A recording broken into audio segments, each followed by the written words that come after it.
Yo lo que quería preguntarte es, en tu experiencia, como abogado y como ciudadano y como persona que ya ha vivido unos cuantos años acá en Argentina, ¿cómo ves vos a futuro el panorama legal de los legítimos usuarios en cuanto a los derechos que tenemos, teniendo en cuenta que cada vez hay más políticas desarmistas, no solo en la Argentina, sino en el mundo? ¿Vos pensás que corren riesgo nuestros derechos? Te voy a contestar algo que no te va a gustar. Sí, sí, yo creo que sí.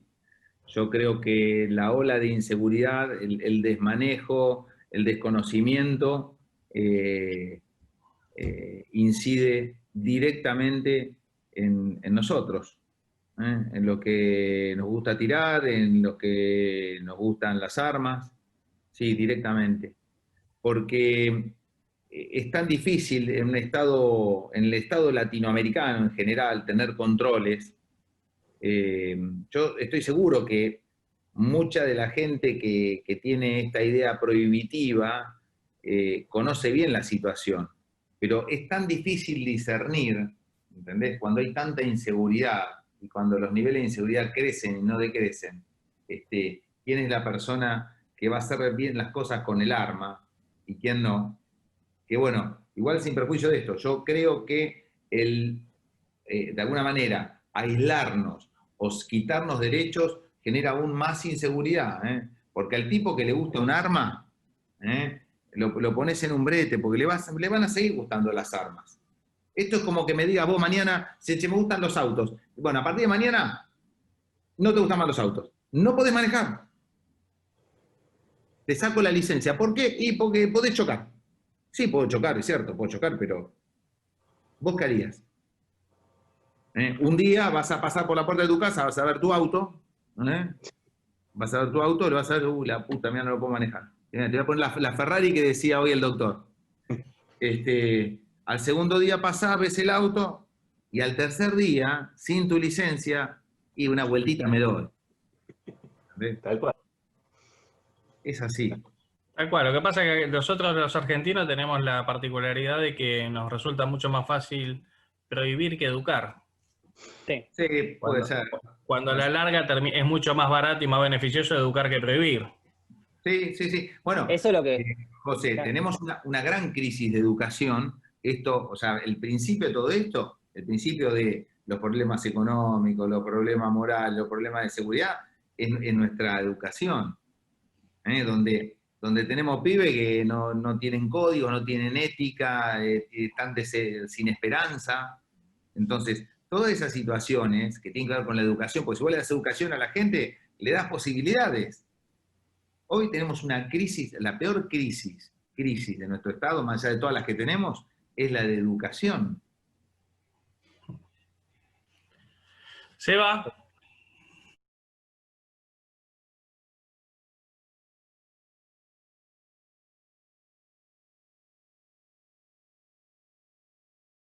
Fernando, primero, gracias por darnos este ratito. ¿Sí? La verdad que queríamos tener la voz tuya, sobre todo por los momentos que estamos viviendo, ¿viste? Está bastante crispada la situación social, la gente que no sabe qué hacer, no sabe para dónde ir, sobre todo en todo lo que es el AMBA, todo se ha recrudecido muchísimo, todo lo que es la inseguridad producto de esta pandemia. No sé si llamar que hubo un aumento delictual, pero sí lo que estamos viendo es que sea una violencia innecesaria quizá, ¿sí? Muy bien. Que en otros momentos tal vez no se veía, tal vez era frente a un hecho, era un hecho de robo, un hecho, y quedaba ahí. Y hoy estamos viendo que hay unos índices de violencia que la verdad llama mucho la atención, asustan a la sociedad, y la sociedad no sabe puntualmente qué hacer, ¿sí? Entonces, bueno, queríamos tener primero la opinión tuya, la voz tuya, como abogado en el ámbito penal. ¿Sí? A ver qué mirada podías aportarnos al tema. ¿Viste? Bien.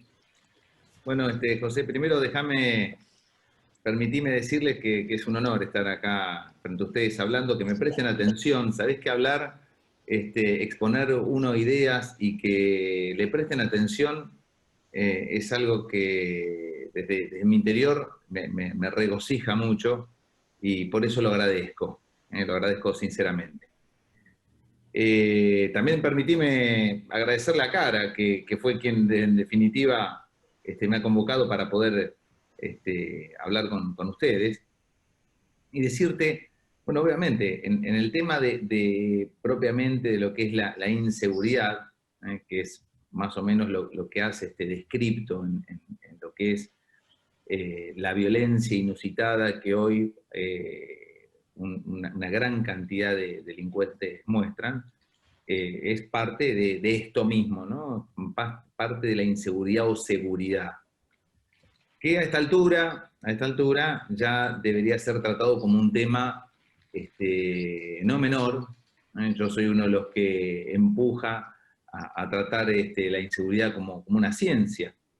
Sabés que evidentemente los resultados que hemos tenido en casi 40 años de democracia han sido pésimos. O sea, lo en contra de toda seguridad. Y también crece la violencia, una violencia que hoy se ve reflejada seguramente en una porción de la sociedad que ocupan los adolescentes, hasta los adolescentes mayores, ¿no? La franja que yo ubico, por una cuestión estadística, va entre los 16 años y los 29, fundamentalmente. Me tocó hablar precisamente de este tema el fin de semana en un programa que se emite por América, y yo puntualicé y atribuí esta gran agresividad a la desigualdad. Ustedes me podrán decir, mira, Fernando, siempre existió desigualdad. Y sí, es cierto, hace mucho, desde la historia de la humanidad, existe desigualdad. Pero se recrudece cuando un sector minoritario expuesto, también expuesto por una movida mediática interesante, hace que esta frustración de aquel que no puede se magnifique. Todo esto está enlazado obviamente con la droga, está enlazado con la droga, con a veces la desidia. Hemos tenido estados anómicos, estados que han observado la situación y no han puesto ningún mecanismo de acción, porque la inseguridad o la seguridad no se trata nada más de poner hombres en la calle para reprimir o prevenir delitos. La cuestión de la inseguridad es una cuestión de política criminal, donde varios sectores, de varios protagonistas del sistema, están obviamente comprometidos con lo que puede ser una sociedad sin conflicto. Personalmente creo, y tratando de concretar un pequeño preámbulo, creo que el Estado obviamente ha estado ausente. Esta ausencia del Estado ha volcado al ciudadano bueno y honesto, y por qué no también temeroso, a buscar refugio en su propia fuerza. Llamémosla como quieras. Propia fuerza puede ser con un arma, con un palo, con reja, con lo que sea. Con lo que sea. Y evidentemente creo que esta charla se trata un poco de todo esto, ¿no? A ver cómo hacemos nosotros desde lo privado para defendernos no solamente de una delincuencia que crece, si bien los índices de este mes son menores a los índices del mes del año pasado en cuanto a cantidad de delitos, a partir del mes de julio empezó a crecer notoriamente. Y todo esto obviamente tiene que ver con la situación particular que estamos viviendo de pandemia, donde los primeros meses vivimos todos encerrados, y eso ha hecho decrecer el número de delitos de una manera exponencial, y ahora, luego de varios meses, donde la gente evidentemente tiene que salir y tiene sus necesidades, empieza también a crecer toda esta situación de la inseguridad, poniendo obviamente en riesgo y en peligro a todos nosotros. El estado ausente genera situaciones tan sencillas y tan simples como que cualquier hijo de vecino quiera tener un arma en su casa. Si vos te fijás, las estadísticas que tienen que ver con entraderas y arrebatos son los delitos que más han crecido en esta última faceta a partir de julio. Ojo, un delito que crecía exponencialmente antes de la cuarentena, que se detuvo cuando se dispusieron todas aquellas medidas para evitar la pandemia y reducir la cuarentena, pero ahora, lamentablemente, nuevamente siguen creciendo en forma exponencial. Esto significa que muchos de todos nosotros, a veces digo felizmente y a veces digo lamentablemente, pretendamos cuidarnos, porque obviamente el Estado no lo hace, con la compra o la adquisición de un arma. Bueno, creo que todos ustedes saben de qué se trata, sobre todo saben mucho de lo que es la utilización, el uso de un arma. Pero cuando hablaba un poco con José en la previa de esta convocatoria, yo le decía que a mí me da un poco de temor, porque mucho ciudadano común que no puede acceder por varios motivos, a tener un arma de manera legal, recurre obviamente a un mercado también negro. Y en ese mercado es en el que fijo yo mi atención y en el que genera más preocupación.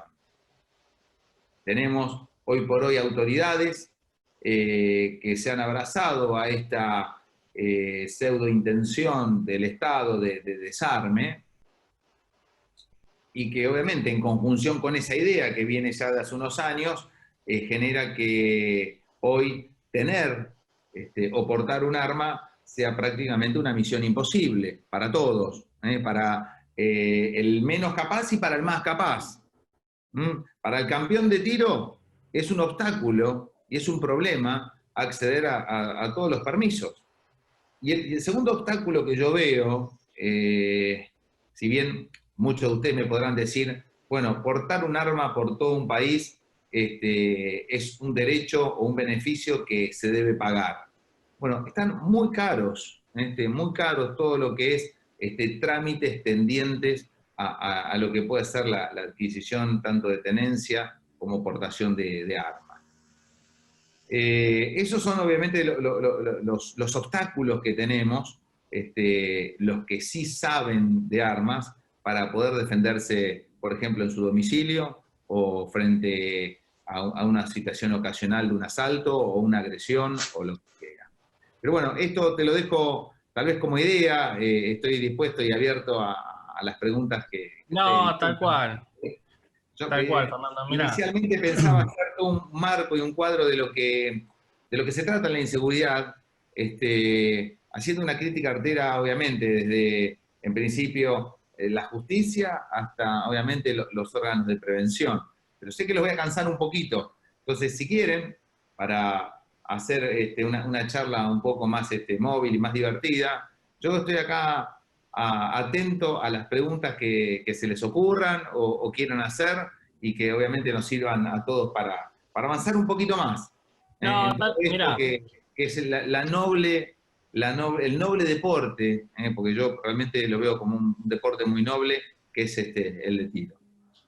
Mira, Fernando, yo la verdad que lamentablemente estos últimos días vimos un caso que nos trajo a la memoria uno muy conocido por vos, que fue el de Carolina Píparo. ¿Sí? Vimos a esta chica de La Matanza que por querer robarle terminó perdiendo un bebé. Entonces, cuando el verdadero problema que tenemos los argentinos creo que es que justamente radica en la falta de justicia. Entonces, cuando la justicia no cumple el rol que tiene que cumplir, ¿sí? el ciudadano termina siendo el que busca autopreservarse.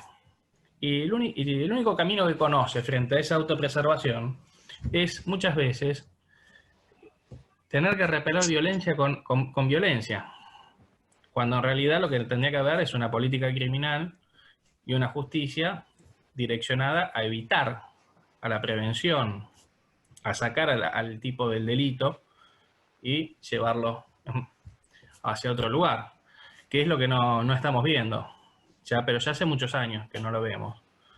Entonces, pasa que nos encontramos desprotegidos, sumado al encierro, sumado a la falta de trabajo. O sea, la gente que tenía trabajo, hoy cuando le digan puede volver a salir, no sabe si lo sigue teniendo. Entonces todo esto hace que genere un caldo de cultivo que es bastante espeso, se pone en un punto. Nosotros, tanto desde Alutara como los chicos desde Acara, lo que tratamos de difundir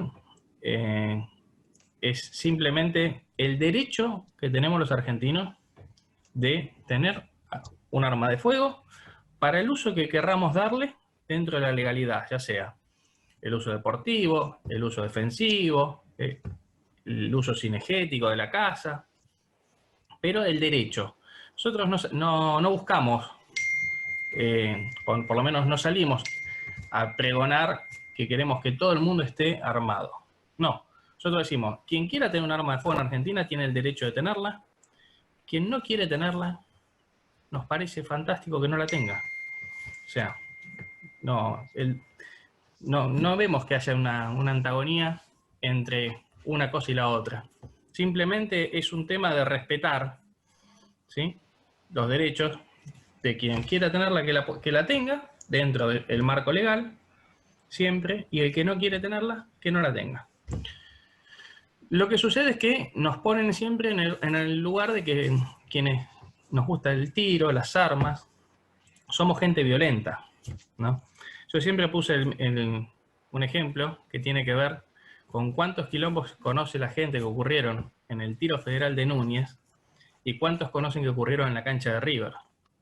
Y lo único que hay que hacer es cruzar la calle. O sea, entonces, ¿dónde está la violencia realmente? La violencia está en otro lugar. O sea, está dentro de la sociedad, básicamente. Pero, ¿dónde se ve más? En otros ámbitos. No, en alguien que el Estado tiene prácticamente una muestra de ADN, falta que le demos, porque tenemos que acreditar.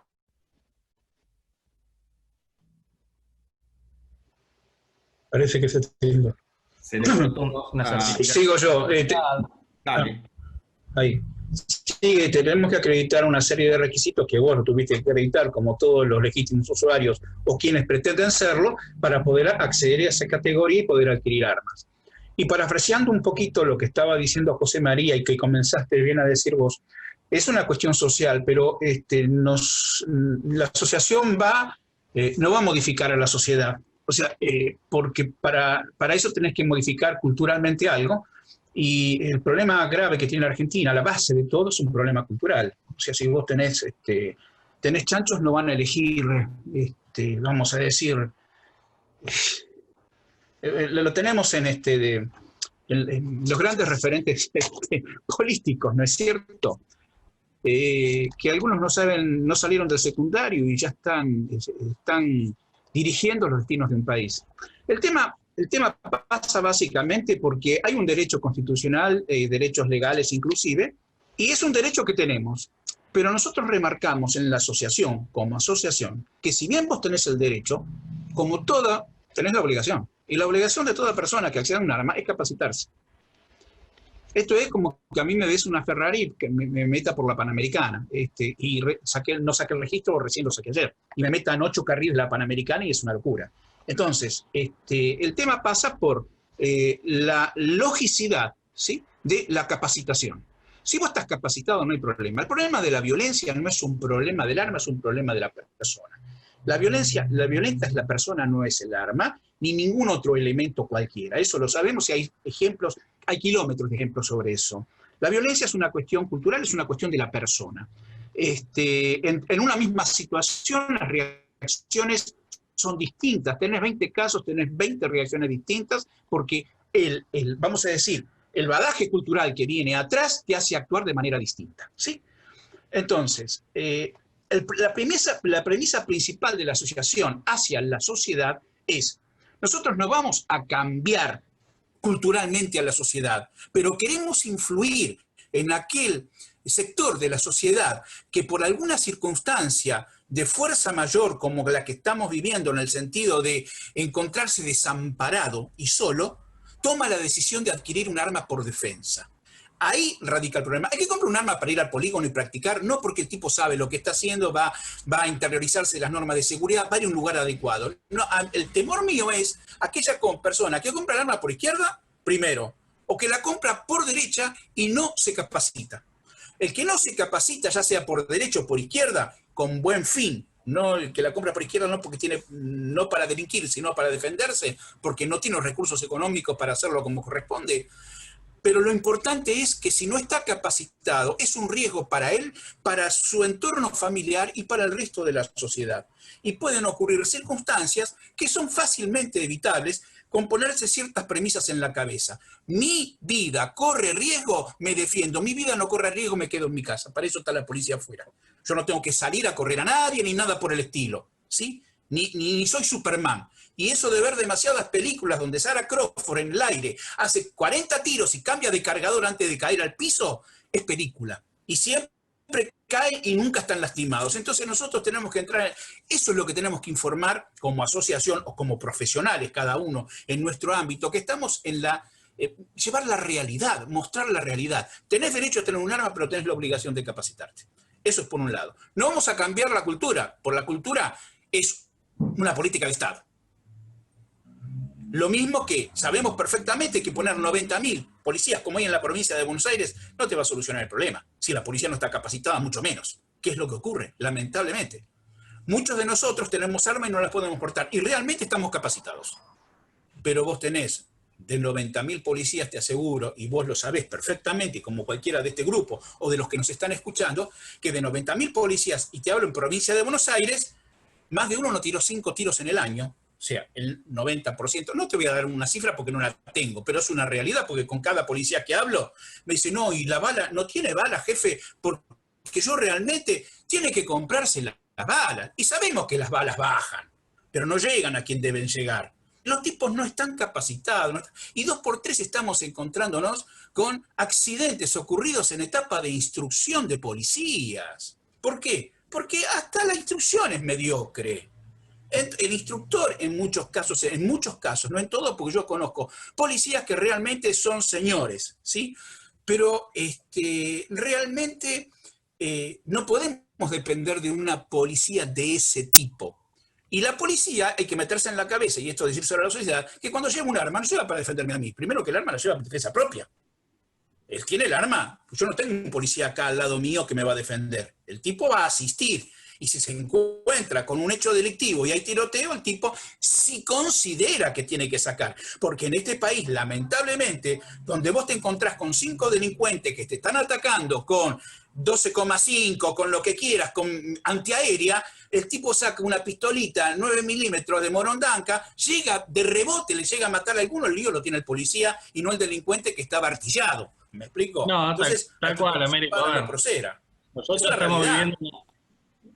Nosotros estamos viviendo hoy cuestiones que son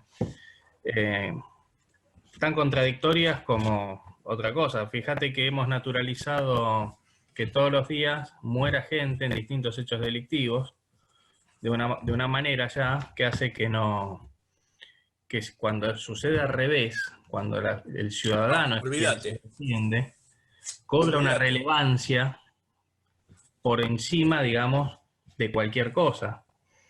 Entonces, como que ya hemos internalizado la delincuencia, pero no que esa delincuencia sea repelida por la sociedad como tal.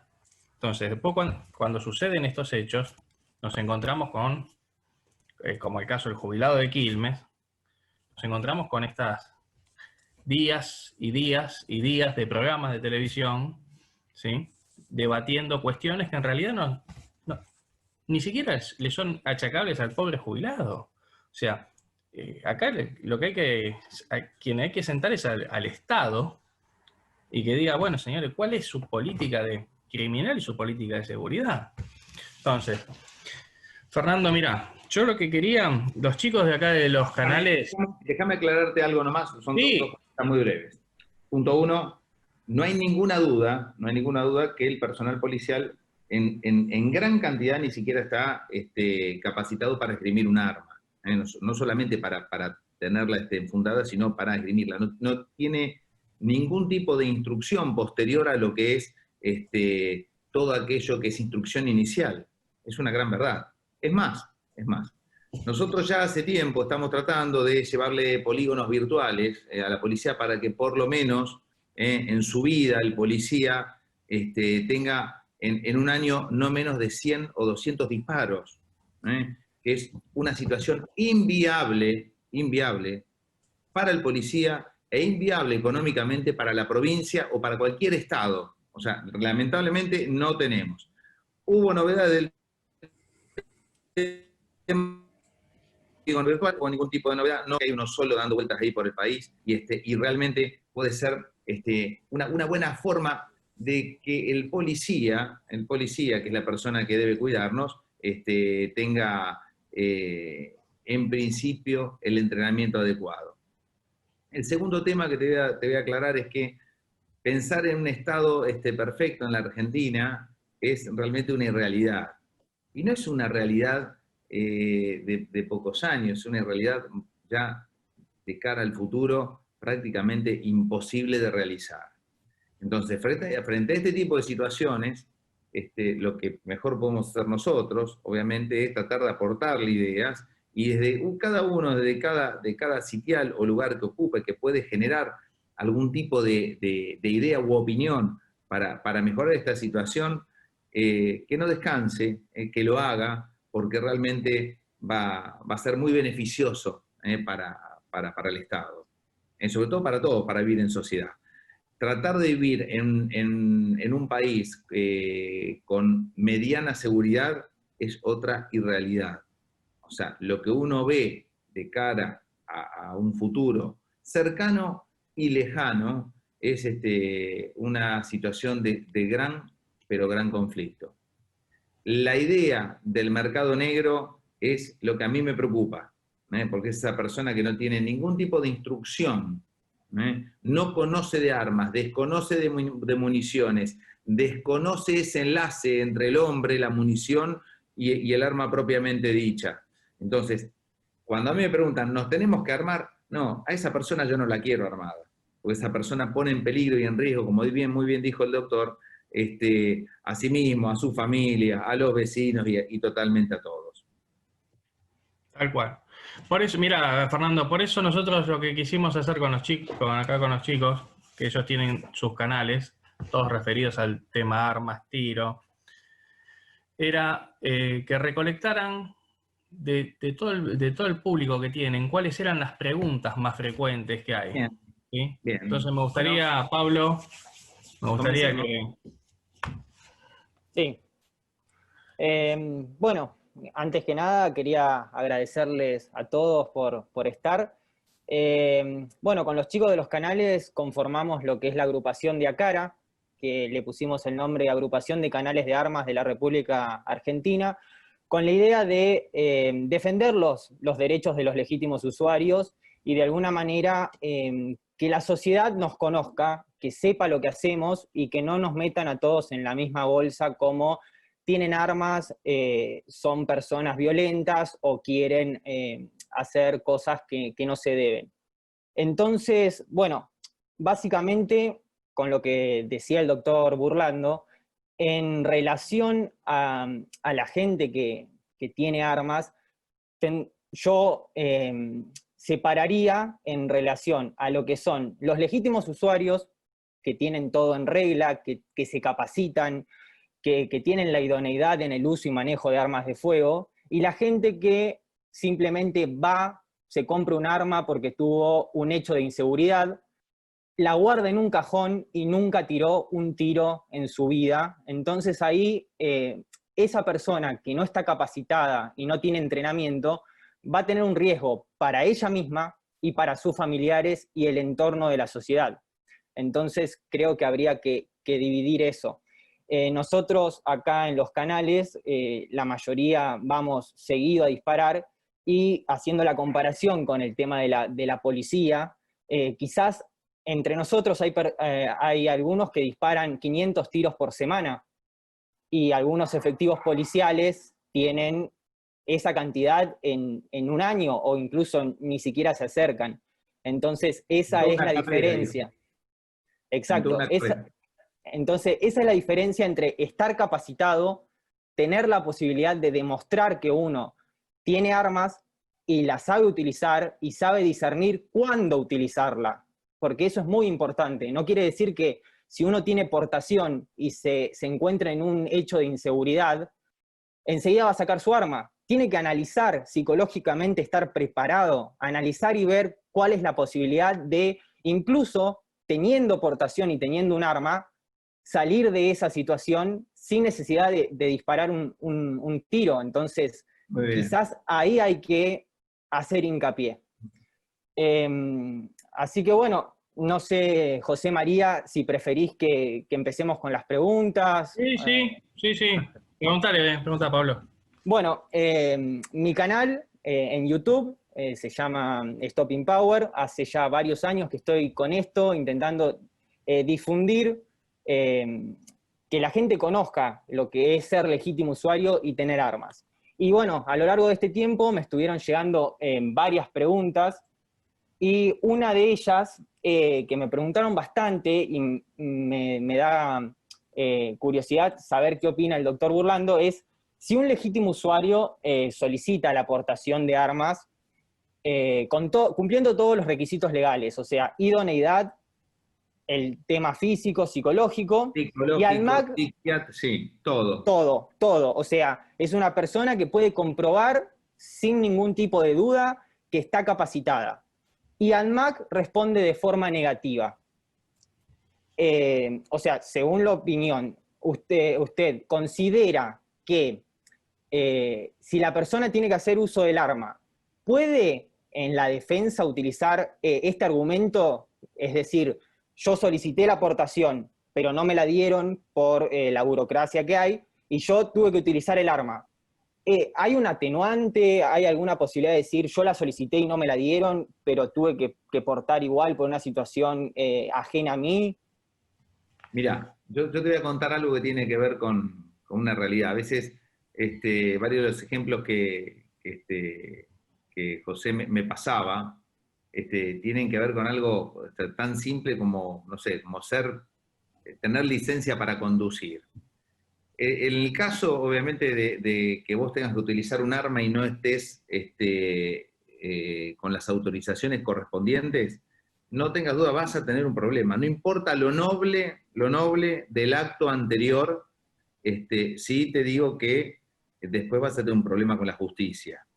Por eso siempre el consejo que damos es, bueno, a ver, si se da esa situación con una institución que reniega de otorgar y de dar licencias de estas características, bueno, intentémoslo nuevamente, intentémoslo hasta contar con las autorizaciones, ya sea de legal tenedor o de portador.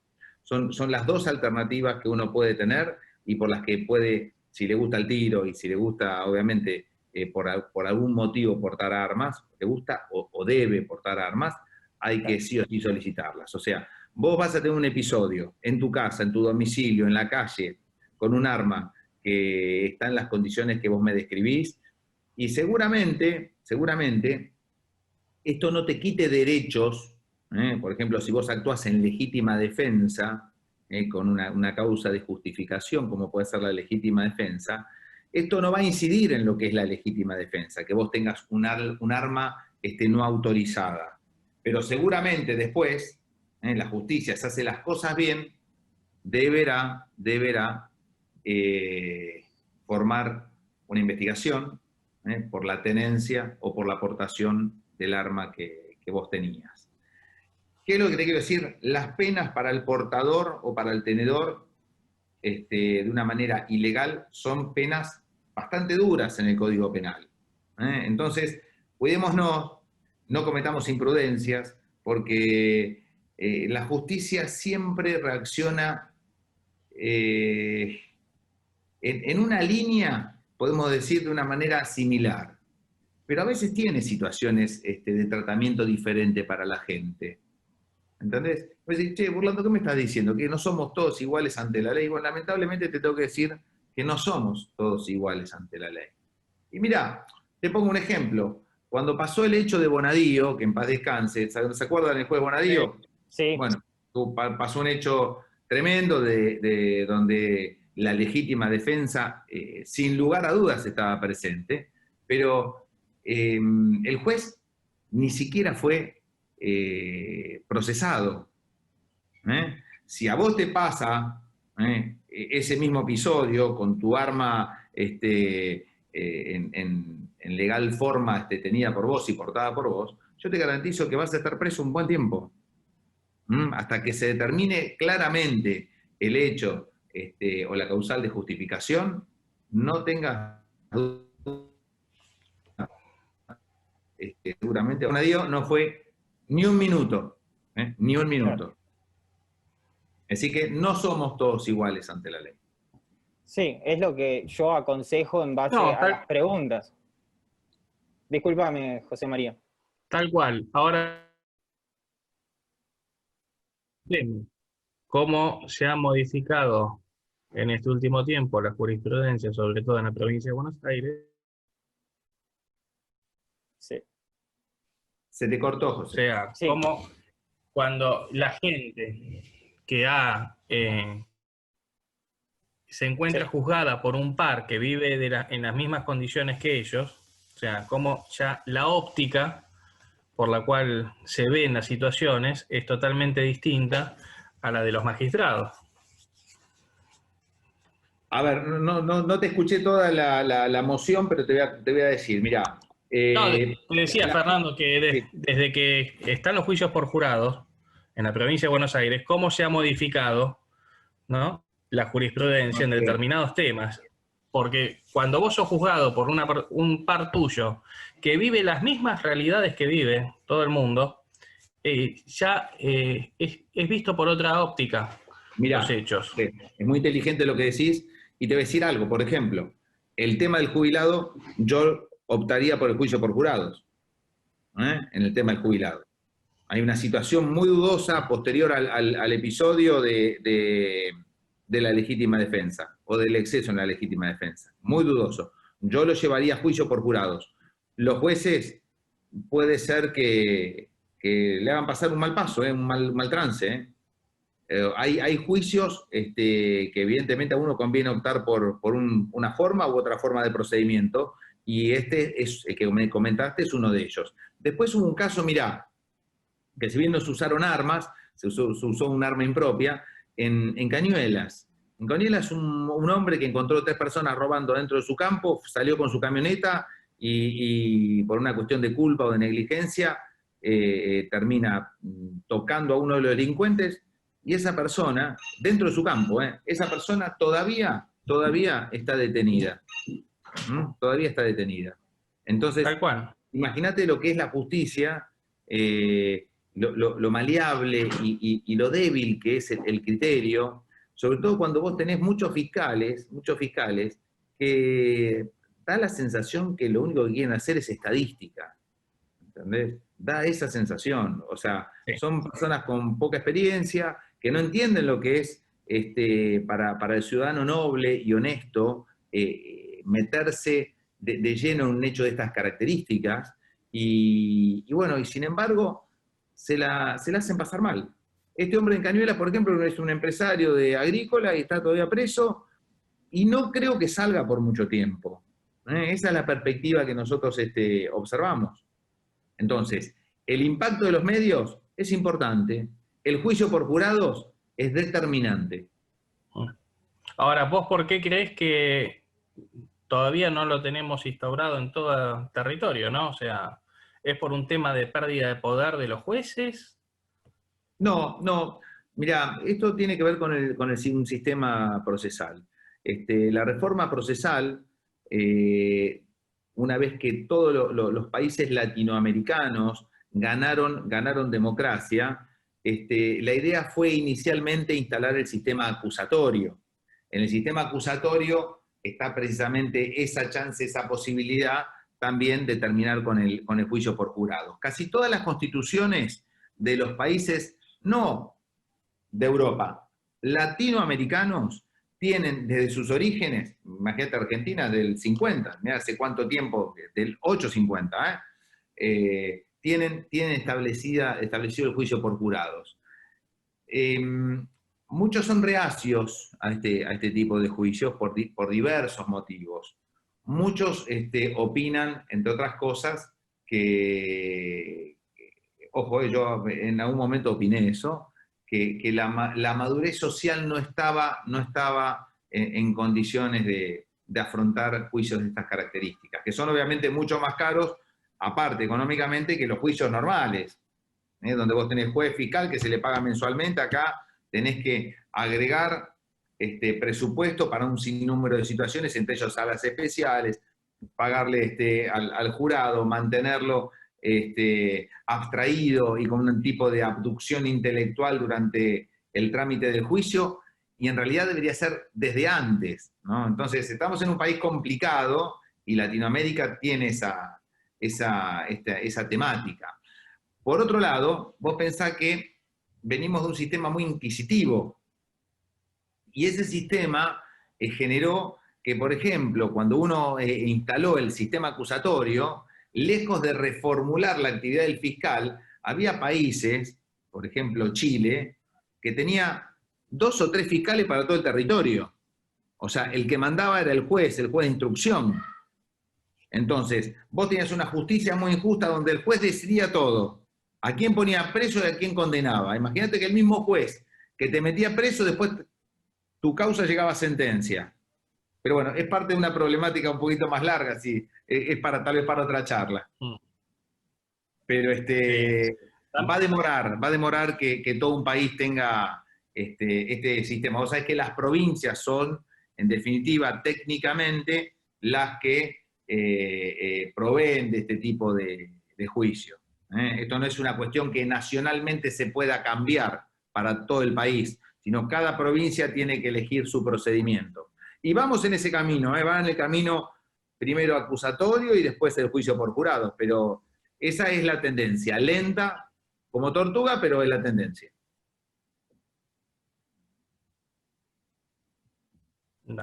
Damián. Hola, ¿qué tal? Se había cortado, por eso no sabía que me habías nombrado.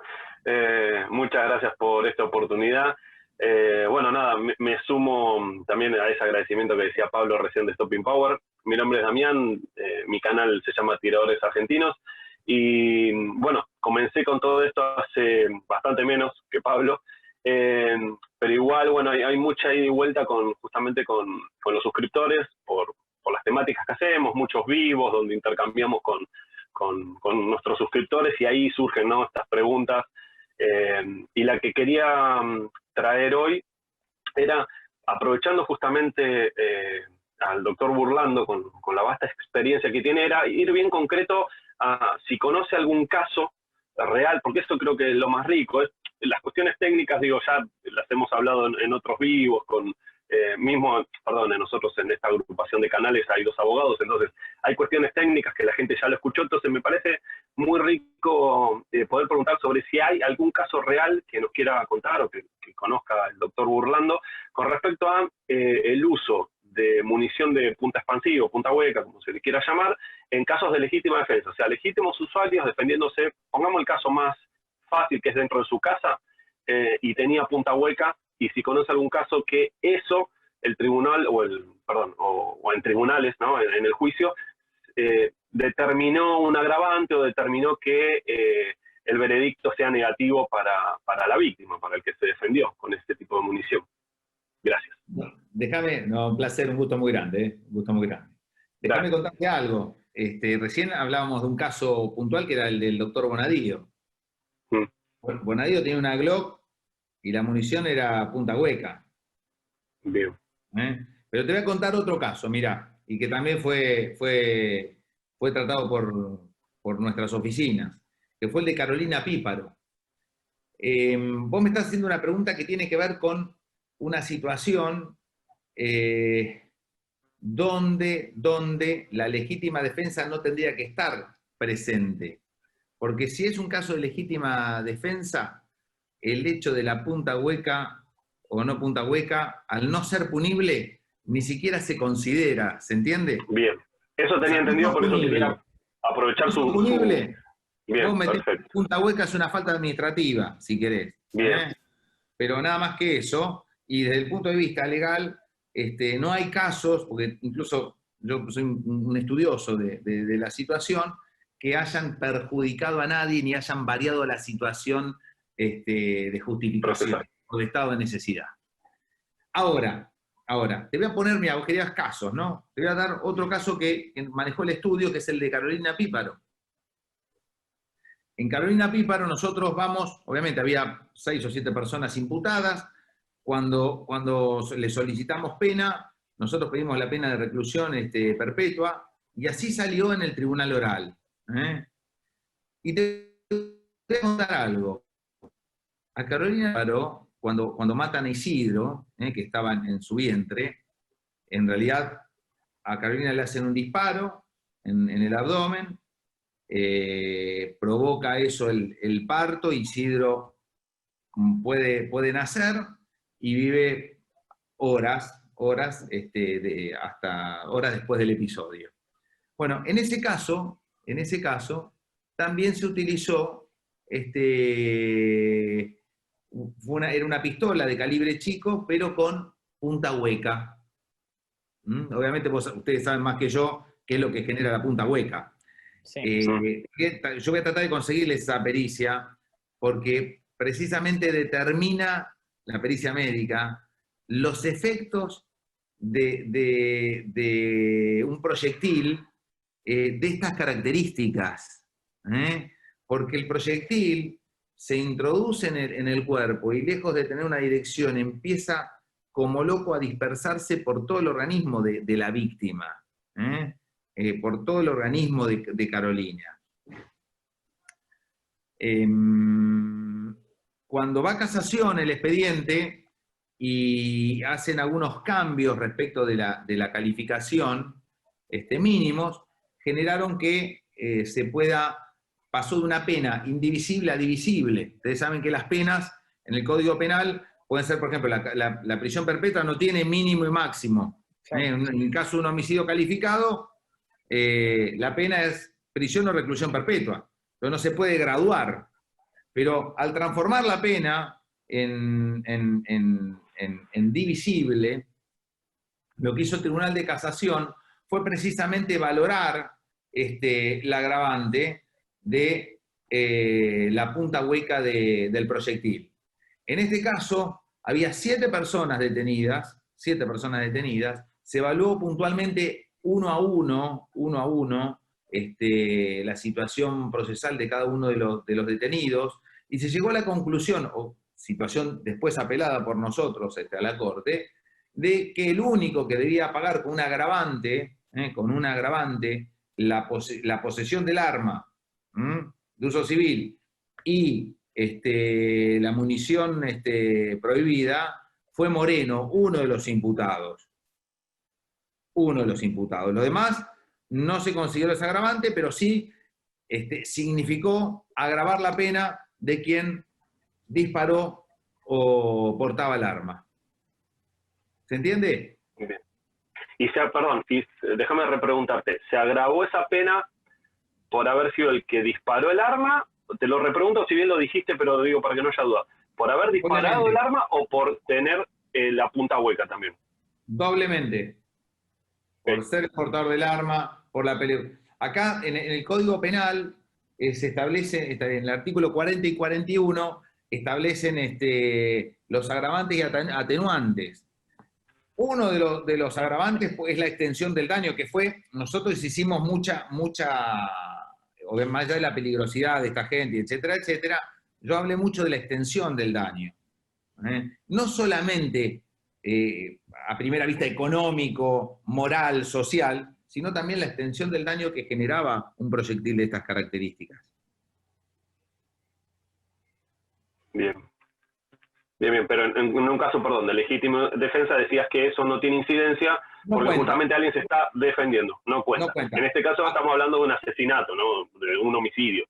Un homicidio, Ahí sí en este caso fue un homicidio, se tomó como agravante. Si Claro. si es un caso de legítima defensa, termina con una absolución, porque la persona no es punible, es lo que establece el artículo 34, inciso sexto, ¿no? Sí. Una vez que Sí. se cumplimentan determinados requisitos, y esos requisitos están, ya está, o sea, no se entra a evaluar otras cuestiones. Sí se entra a evaluar, en el caso del proyectil, lo separamos, sí se entra a evaluar si tu arma, el arma que vos portabas o tenías, la tenías legítimamente o no.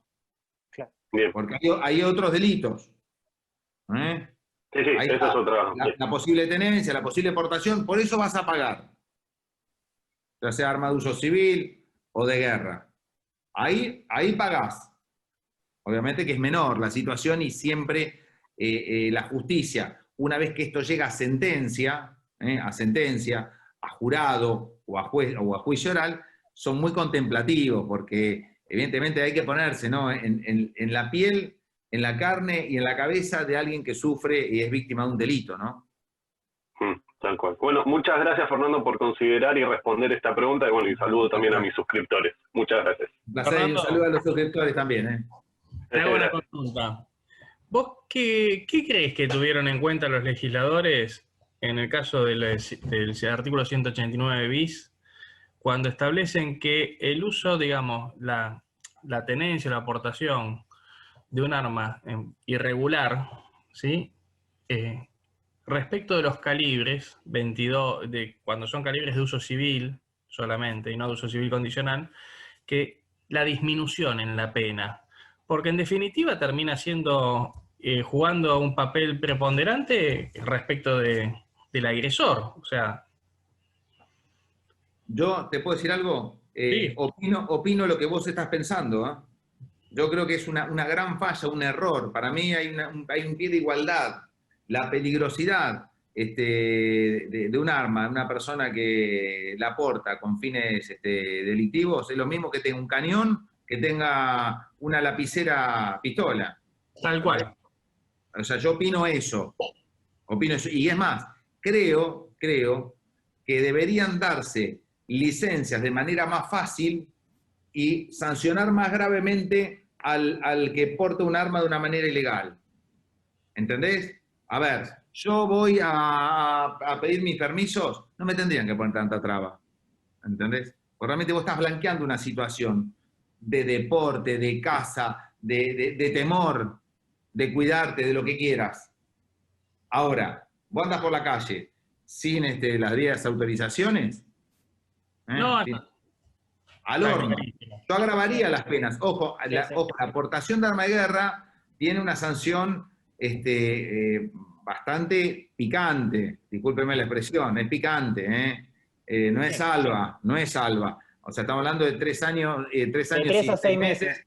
A 8 y 6 meses. Y 6 meses. Y fuera los 8 años para que no sea ni siquiera escarcelable. Claro. Yo eso lo haría con las armas de uso civil. Yo lo ampliaría.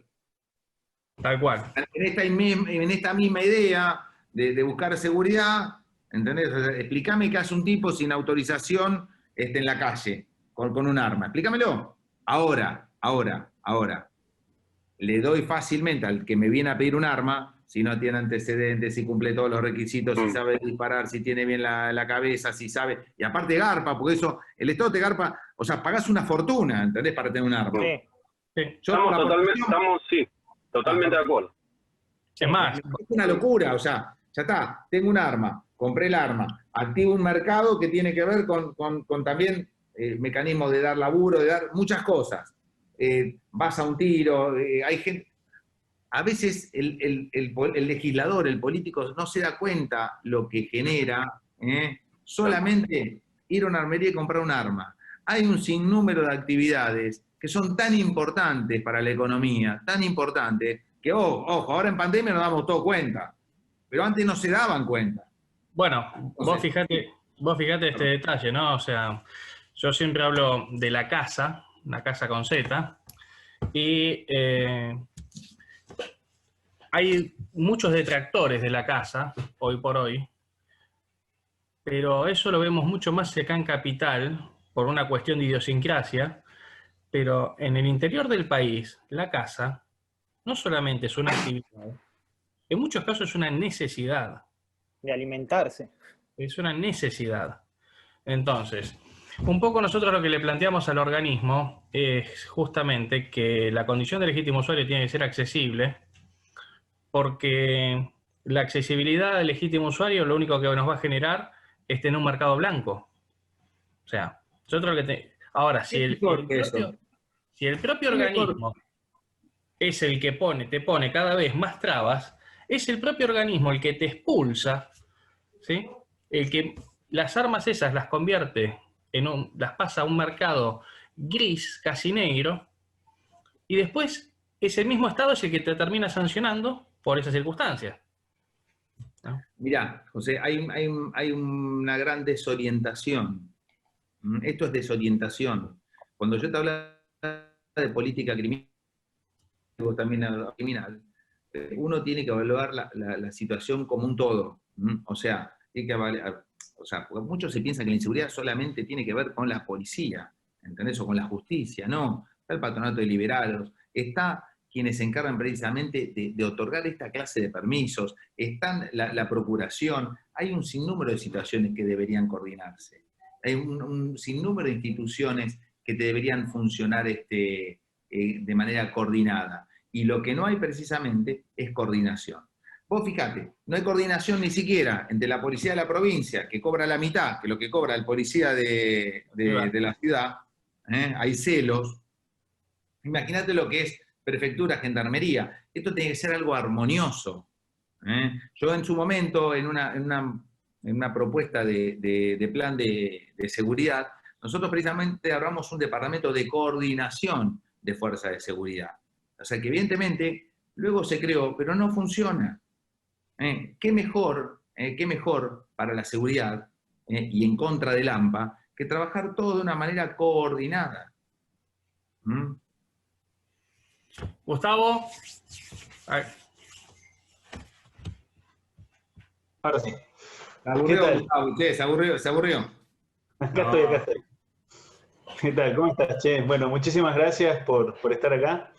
Yo lo que quería preguntarte es, en tu experiencia, como abogado y como ciudadano y como persona que ya ha vivido unos cuantos años acá en Argentina, ¿cómo ves vos a futuro el panorama legal de los legítimos usuarios en cuanto a los derechos que tenemos, teniendo en cuenta que cada vez hay más políticas desarmistas, no solo en la Argentina, sino en el mundo? ¿Vos pensás que corren riesgo nuestros derechos? Te voy a contestar algo que no te va a gustar. Sí, yo creo que sí. Yo creo que la ola de inseguridad, el desmanejo, el desconocimiento, incide directamente en nosotros, en lo que nos gusta tirar, en lo que nos gustan las armas, sí, directamente. Porque es tan difícil en el estado latinoamericano en general, tener controles. Yo estoy seguro que mucha de la gente que tiene esta idea prohibitiva conoce bien la situación, pero es tan difícil discernir, ¿entendés? Cuando hay tanta inseguridad y cuando los niveles de inseguridad crecen y no decrecen, quién es la persona que va a hacer bien las cosas con el arma y quién no. Que bueno, igual sin perjuicio de esto, yo creo que de alguna manera aislarnos o quitarnos derechos genera aún más inseguridad, porque al tipo que le gusta un arma, lo pones en un brete, porque le van a seguir gustando las armas. Esto es como que me digas vos mañana, me gustan los autos. Bueno, a partir de mañana no te gustan más los autos. no podés manejar. Te saco la licencia. ¿Por qué? Y porque podés chocar. Sí, puedo chocar, es cierto, puedo chocar, pero ¿vos qué harías? Un día vas a pasar por la puerta de tu casa, vas a ver tu auto, vas a ver tu auto, y vas a ver, la puta, mira, no lo puedo manejar. Te voy a poner la Ferrari que decía hoy el doctor. Al segundo día pasás, ves el auto, y al tercer día, sin tu licencia, y una vueltita me doy. ¿Ves? Tal cual. Es así. Tal cual, lo que pasa es que nosotros los argentinos tenemos la particularidad de que nos resulta mucho más fácil prohibir que educar. Sí. Sí, puede ser. Cuando a la larga es mucho más barato y más beneficioso educar que prohibir. Sí, sí, sí. Bueno, Eso es lo que... José, tenemos una gran crisis de educación. Esto, o sea, el principio de todo esto, el principio de los problemas económicos, los problemas morales, los problemas de seguridad, es nuestra educación. Donde tenemos pibes que no tienen código, no tienen ética, están sin esperanza. Entonces, todas esas situaciones que tienen que ver con la educación, porque si vos le das educación a la gente, le das posibilidades. Hoy tenemos una crisis, la peor crisis de nuestro Estado, más allá de todas las que tenemos, es la de educación. Seba. Sí, ¿qué tal? ¿Cómo están? Y bueno, un Escuchame, saludo... que valga la pregunta ese traje, ¿eh? Vamos, Seba. Esperemos que Vamos sí, ahí. esperemos que sí. Bueno, un saludo muy grande a todos. Yo soy Sebastián Sorena, del canal Sebastián Escopeta, uno de los canales de Acara. Y nada, muy contento de estar acá. Y bueno, un dato de color que le quiero aportar al doctor Burlando. Yo hace poco que me recibí. Usted debe saber que es muy famoso en la Facultad de Derecho. Cuando un alumno se arroga de que le va a ir bien demasiado en la profesión, los otros le dicen, pará, ¿qué te pensás que sos, Burlando? Muchas gracias. Es una chicana que se hace siempre entre los estudiantes. Muchas gracias. Y bueno, la pregunta que, digamos, básicamente me repiten muchísimo mis suscriptores en el canal de YouTube, así como también por Instagram y por Facebook, es básicamente en el caso de un legítimo usuario. ¿Sí? Vamos a ir al caso concreto, al hueso. En el caso de un legítimo usuario, ¿sí? Que, digamos, no le quedó otra que defenderse legítimamente dentro del domicilio con nocturnidad, pongámosle. ¿Sí? Sí, sí. Una vez que ya se defendió y que lamentablemente murió el agresor, el delincuente, ¿qué es lo que le recomendaría usted básicamente luego de llamar al 911 para no agravar su situación procesal? ¿Qué le recomendaría hacer? ¿Cuáles serían los pasos inmediatos a seguir? Seba, dos cosas te voy a decir. El primero, que a mí me genera mucha alegría que chicos estudien Derecho inspirados en algo irreal que soy yo. No hay nada que copiar, nada. Y segundo, lo que te quería decir, en un caso de esas características, uno automáticamente lo que tiene que hacer, bueno, te iba a decir, ver el video ese que anda circulando por la web, ¿no viste? El viejito que dice, pégale 7 tiros, métalo adentro, no se equivoque. Sí. Es famoso. Eso precisamente, muchachos, no es lo que hay que hacer. Lo que hay que hacer es ponerse a disposición inmediatamente en manos de la justicia, tratar de ser lo más claro posible, cuando llega el personal policial, tener todos los permisos correspondientes, y fundamentalmente no modificar nada de la escena si la cosa está tan clara. Y sí, ustedes que son conocedores de la situación, automáticamente declarar, pedir a gritos la libertad, y si hay algún inconveniente para todos los que estén acá presentes, llámenlo a Burlando, que va a estar también ahí desinteresadamente con ustedes. Ahora Seba, hasta vos también. Lo llaman a Seba o a Burlando. Muchísimas gracias.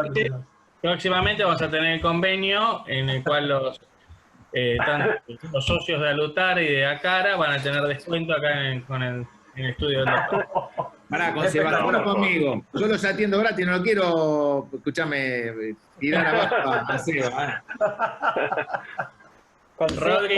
Con Seba estamos ahí asistiendo. O sea, yo soy el otro abogado del grupo soy yo. Ah, también. Bueno, bien, bien. Qué charla complicada esta, todos abogados, todos profesionales. Sí. Estamos asistiendo ahí. Somos un mal necesario. Sí, no, sin lugar a duda, sin lugar a duda, sin lugar a duda. Rodri. Bueno, y el postre para el final. Doctor Fernando Burlando, ¿cómo le va? Mi nombre es Rodrigo, soy del canal Condición Cero. Aprovecho a saludar a toda la banda que bueno, me está mirando, la banda de Condición Cero, los suscriptores. Así que, doctor, seguramente no conoce el canal, pero lo invito a que se suscriba. Bueno, no, pará. Una cosa. Yo quiero que el doctor Burlando sea parte de la banda de Condición Cero. Rodri, decime una cosa. ¿Todos los suscriptores a tu canal tienen el mismo buzo? No, yo... Qué facha, ¿eh? Qué facha. Muchas gracias. Buzo remera. No, es una remera. Me peiné la barba por usted, doctor. No, muy bien. Te veo muy elegante. Sí, te veo muy elegante, en serio. Muchas gracias. Una tormenta de facha, como el doctor. Muchas gracias. Bueno, partiendo de la base que la utilización de hollow point, o sea, punta hueca, es una simple, digamos, recomendación de no hacer, ¿sí? Por parte del ANMAC, y el Código Penal no lo pena. En el contexto de la legítima defensa, una vez consumada, una vez ya en un claro ejemplo de legítima defensa, un legítimo usuario de armas se defiende en la vía pública, ¿sí? Ante una agresión ilegítima. Se defiende y como consecuencia de ello, el agresor fallece. Es una consecuencia dentro de la legítima defensa. Se dan todos los parámetros para que se dicte la legítima defensa, se da la legítima defensa. La utilización de hollow point, en este caso punta hueca, no sería ningún agravante de ningún tipo porque la víctima se defendió de una agresión ilegítima. Ahora la pregunta viene por este lado. Supongamos que en el momento de defenderse en la vía pública, este legítimo usuario no tenía la debida autorización de portación, así como estábamos hablando hace un rato, no solo porque no la otorgan, sino porque, bueno, él tenía, supongamos, tenía maneras de demostrar que tenía que portar por un hecho puntual. Se defendió. Sí, se iba a tirar, iba de casa. Se da la legítima defensa, es un claro hecho de legítima defensa. Esto, sabemos que el hollow point no le va a generar ningún tipo de consecuencias en lo penal, digamos, ni un agravante ni nada, pero la no portación, digamos, con la debida autorización, ¿podría llegar a hacerle un cambio de calificación legal en cuanto a la legítima defensa, un cambio de calificación legal? Mirá, Rodri. Sí. La legítima defensa es inamovible. Ya una vez que alguien dice, acá es un caso de legítima defensa, excepto que se demuestre otra cosa, obviamente, ¿no? Pero si ya la Fiscalía, el juez de garantías, el juez de instrucción o quien sea en el lugar que sea de la Argentina dicen que hay una legítima defensa, la punta hueca, reitero, no hace mella de esa situación, nada, no cambia nada. Ahora, crudamente te digo, crudamente va a tener un problema por la aportación. Crudamente. Ahí es donde seguramente vamos a tener que llamarlo a Seba, para que nos empiece a tirar letra, a ver qué hacemos, qué decimos, por qué teníamos el arma. Yo me conformo con usted, doctor. Sí, bueno, sí. Yo también me conformaría con usted, doctor. Si tenemos problemas, vamos a buscar a Sebastián. Yo también. No vamos a andar molestando a todo el mundo. Acá hay un montón de... Pero yo con usted, doctor, me quedo. Claro, yo también, doctor. Yo le llamaría a usted. No, Seba, queda grabado. Te vamos a buscar a vos. Queda grabado que viene ad honorem, Es un compromiso. Lo que sí vamos a tratar de demostrar, o sea, primero, ¿por qué estabas con el arma? Segundo, ¿cómo hiciste para desenfundarla?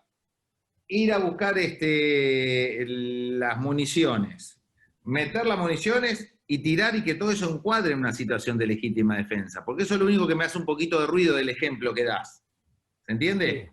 Entonces, vamos a tener que ser muy hábiles y ustedes, que son quienes manipulan diariamente o cotidianamente armas, pueden inspirar muchas ideas para, de alguna manera, conjugar todo y hasta incluso zafar de lo que puede ser la posible portación de arma de guerra. Perfecto. Más que claro.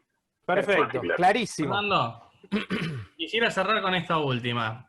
Viste que con el tema de el jubilado de Quilmes se hablaba mucho respecto de cuánto tiempo puede durar, digamos, ese estado de emoción violenta cuando los escucho decir, mira, entre que sucedió el hecho y que el jubilado salió y quedó en esa situación que todavía no se puede dilucidar de qué fue lo que pasó, pasaron 2 minutos. Entonces uno dice, 2 minutos suena muy poco para cualquiera que lo escucha, para el que lo vive es una eternidad en el medio. Entonces, vos desde tu experiencia, ¿cuánto tiempo se puede fijar que puede durar un estado de emoción violenta, teniendo características como las que vimos, ¿no? De que en una misma noche le entraron 3 veces, pobre tipo, lo cagaron a trompada, lo afanaron. Se le entrecortó de nuevo. Un poquito. Bueno, te Vamos a cuento. tener que pagarle internet a Josema, me parece. Vamos a hacer una vaquita, José María. Quédate tranquilo, José. En serio, vamos a hablar con... Vamos a hacer un subsidio, José.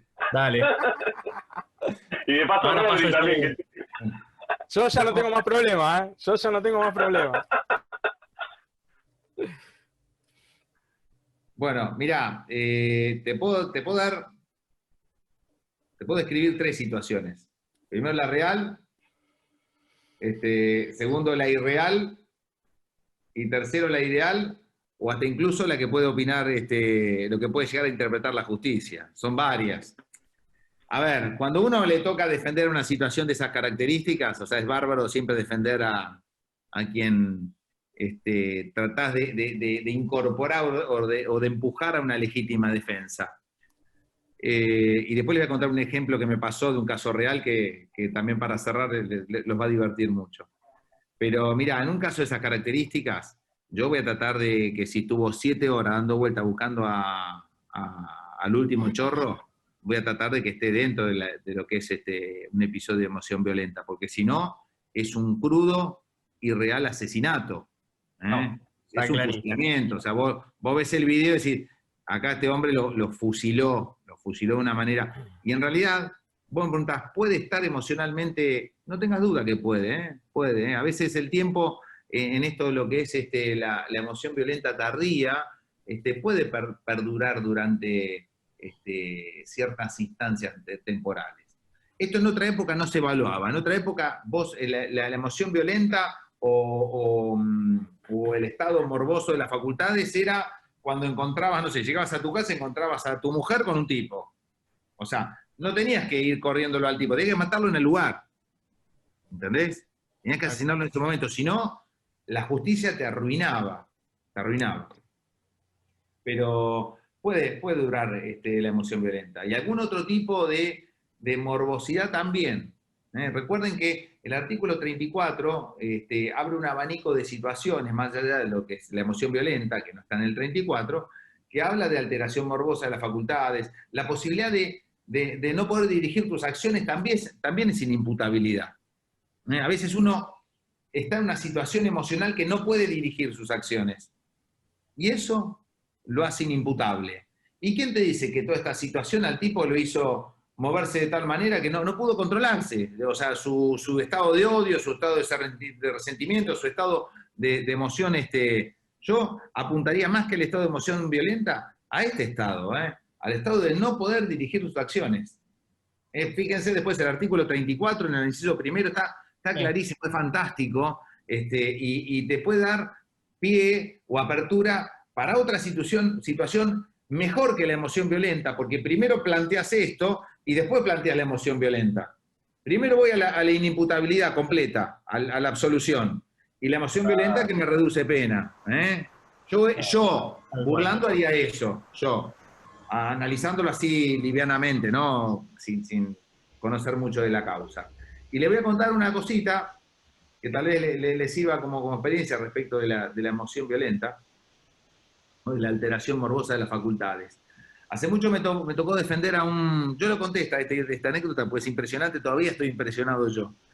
Me tocó defender un tipo un funcionario muy alto, de una ciudad, de un intendente, y el tipo precisamente se había encontrado en una situación de emoción violenta, que nosotros acreditamos la inimputabilidad, donde se había llegado a su casa y había matado al amante de su esposa.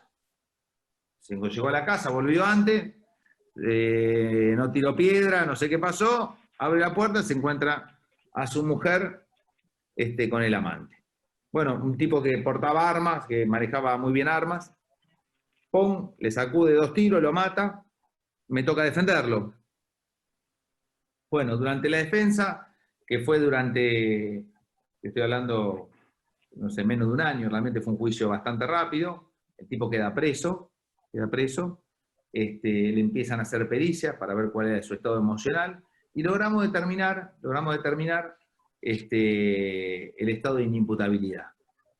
No de emoción violenta, inimputabilidad directamente. Fuimos a lo que te dije yo del artículo 34, fuimos un escalón más arriba. Obviamente yo pensando que esto era la solución al problema de mi cliente y también de la señora que lo iba a ver normalmente cuando estaba alojado en ese momento en bomberos. No, bomberos no, estaba alojado en La Llata. Bueno, no pasaron más de 2 semanas. Uno cuando defiende que sí piensa que no es un asesino serial, ya te digo. No pasaron 2 semanas que había matado a la mujer también, pretendiendo que lo defendamos nosotros por una situación vinculada a un estado emocional. Hasta el día de hoy me acuerdo, pasó hace muchos años. Todo puede pasar en el mundo del derecho. Se Sí. creyó Superman ese. Claro. Sí. Pasó. Bueno, mira, más o menos como para cerrar, recordarle a todo el mundo, ¿sí?, que todo aquel que tenga un arma de fuego, que la tenga con todos los resguardos legales, ¿sí?, con todas las autorizaciones, que Muy bien. no dependamos de la suerte, ¿sí? Desde Alutara, desde la asociación, tenemos a disposición para asesorar a todo el mundo en todas las cuestiones referentes al tema, porque creemos que el único camino es el de educar, es el de capacitar, y no es otro. O sea, no vemos que haya otro camino más que ese. Pedirles a todos, bueno, responsabilidad. Para los que nos gusta esto es un chiche, pero en el fondo no lo es. Entonces, cada vez que hagamos alguna actividad, que sea siempre en algún lugar seguro, con todas las medidas de seguridad, sin poner en riesgo a nadie, ¿sí? Y bueno, Fernando, José te quiero María. agradecer infinitamente el tiempo que nos diste, ¿sí? Comprometerte a que cuando se levante la pandemia te vamos a invitar a tirar unos tiros.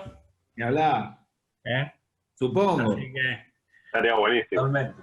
y Aparte, Rodrigo te va- escúchame, ustedes en su canal, todos ustedes son educadores. Acá tienen un verdadero alumno, ¿eh?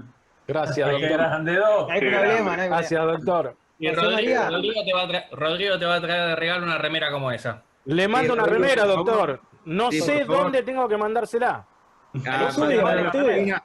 Yo le voy a Mandásela al ahora, estudio. José le va a dar mi teléfono para que lo tengan para lo que precisen. En serio, esto desinteresadamente, ustedes son Gracias, parte de algo que tiene que ver con lo que dijeron, hacer el bien, educar y abrazar a la sociedad. Yo los ayudo de alguna manera, siempre van a tener un amigo para consultar, para lo que necesiten. José Posta. María, Muchas gracias. Necesito Muchas gracias, doctor.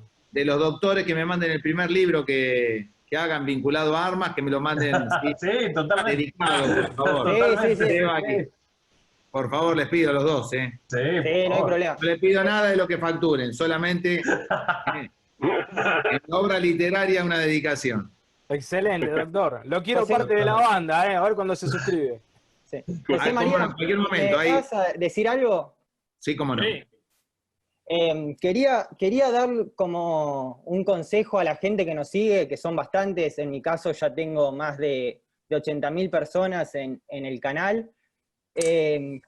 Sobre todo que la gente que no renovó la credencial de legítimo usuario por X motivo, que tenga en cuenta que la puede renovar, que vuelva de nuevo a ser legítimo usuario, que no tenga miedo, porque hay gente que me pregunta mucho que si le va a pasar algo, que si va a terminar preso porque no renovó la credencial de legítimo usuario, que tenga en cuenta que nosotros estamos acá como Acara, como a Lutara también, para que toda la gente que tenga dudas nos pueda contactar. Nosotros, la idea es educar a la gente, que sepa cuáles son sus derechos, cuáles son sus obligaciones, eso es muy importante. Y bueno, básicamente eso, que estamos nosotros a disposición de la gente para responder sus preguntas. El 70% de los legítimos usuarios están complicados en algún punto en cuanto a renovaciones y esperas, etcétera, ¿no? Así que hay que tener en cuenta que nosotros estamos para ayudarlos. Perfecto. Si me permiten, me parece que llegó el tiempo, después de la pandemia, de acercarnos un poco al organismo, a ver cómo podemos amalgamar ideas y objetivos. Me parece que es un buen momento, muchachos. Yo estoy en contacto yo les doy una mano.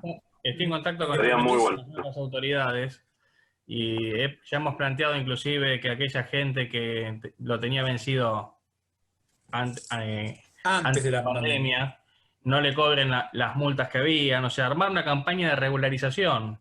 Sí. O sea, Mirá, Josema, déjame ampliar, Josema, esto que decía Pablo y que estamos hablando para todos los que nos están viendo y van a verlo después en nuestros canales, porque vamos a subir este vivo para que sea un material que quede, digamos, en la eternidad, mientras que tengamos los canales. Déjame decir que al punto de hoy he estado muy atento con esta modificación de la baja de 10 Consulting, en este monopolio que tenían MAT con solamente 10 Consulting para hacer los psicofísicos, con este sistema nuevo, el CIAF.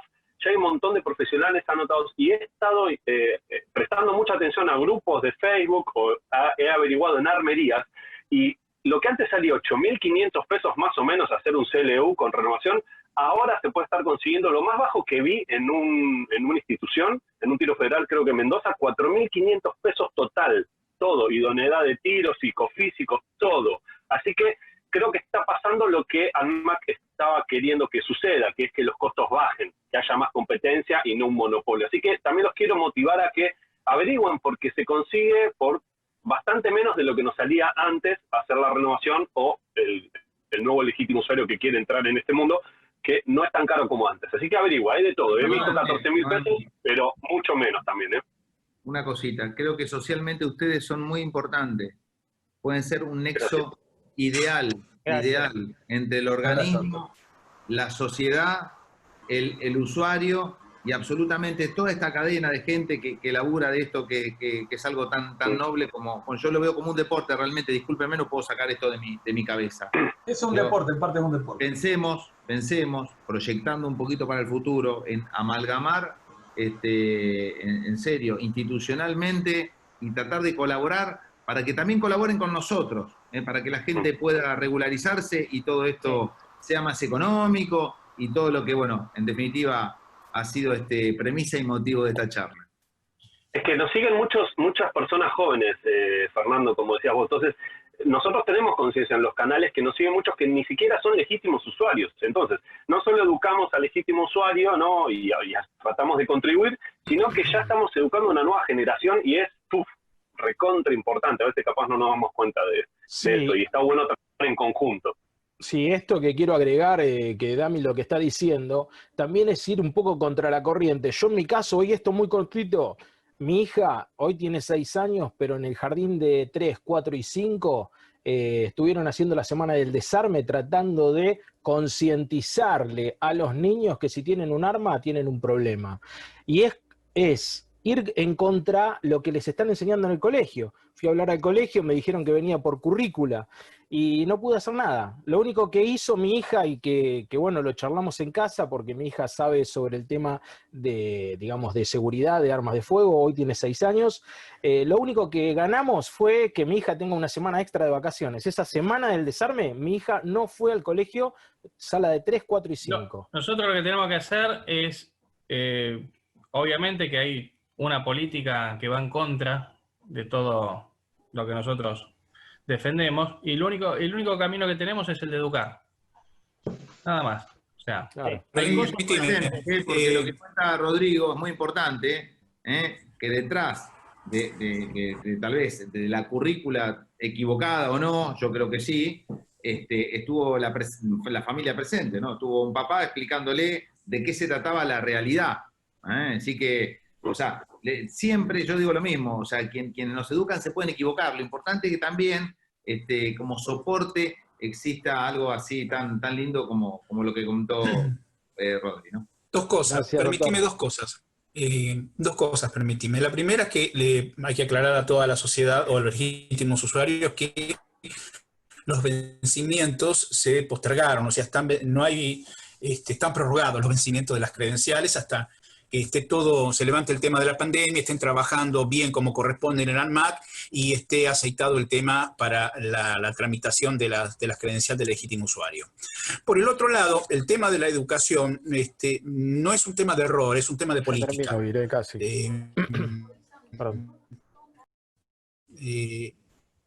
Es un tema de política y no es de política mayoritaria. Lo que pasa es que es algo que vende.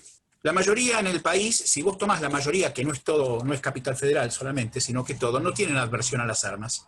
Es una cuestión creada. Pero ¿qué pasa? Se manejan los medios. Al manejarse los medios, a vos te están vendiendo algo o te están transmitiendo algo que en realidad no es, pero que la mayoría que sabe se considera o le hacen creer que esa mayoría no existe y que son minoría. Por lo tanto, todo el andamiaje que está armado, instrumentado en este momento, forma parte de una política para transmitir a la sociedad algo que en la realidad no existe, pero le hacen creer que es así. No todos piensan en eso, la mayoría no piensa eso, pero es una política, no es un error, y lo hacen es profeso, como tantas otras cosas. Hoy se preocupan más, en vez de enseñar geometría o matemática, que tener que decir todes o todas y todas esas porquerías. O sea, más la preocupación está en esa que enseñarle a un pibe lo que es historia, geografía, gramática, ¿sí? Son 3.500 años antes de Cristo se inventó la escritura. Para llegar a hoy fue un bagaje impresionante. Y 4 pavotes que no terminaron el primario te lo quieren cambiar. Entonces, bueno, la realidad es que están distrayendo y con eso ¿qué logran? Más gente más ignorancia. Y lo que necesitamos nosotros es cultura. exacto. Fernando, te agradezco mucho de tu presencia. Gracias por tu tiempo.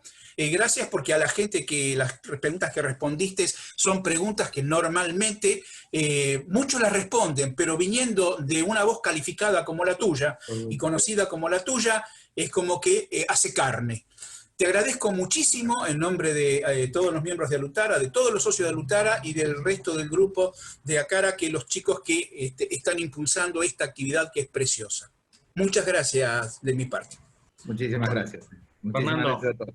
Muchísimas gracias por todo, por el tiempo, la verdad.